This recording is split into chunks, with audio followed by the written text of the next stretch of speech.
Em relação à qualidade da dor, 3 grupos principais de dor aqui.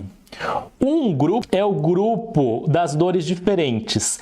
Queima, arde, dá choque.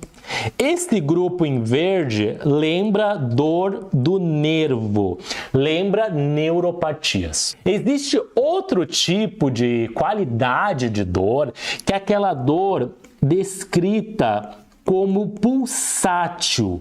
Pulsa, coração batendo. Isso lembra o quê? O que pulsa? O que bate? Uma artéria, um vaso sanguíneo. Então, dores pulsáteis são geralmente dores inflamatórias.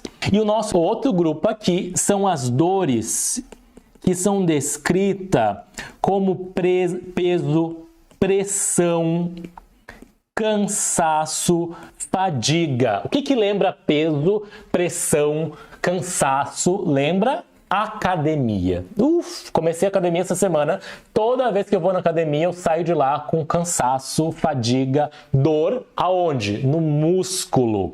Então, essa qualidade aqui, muscular.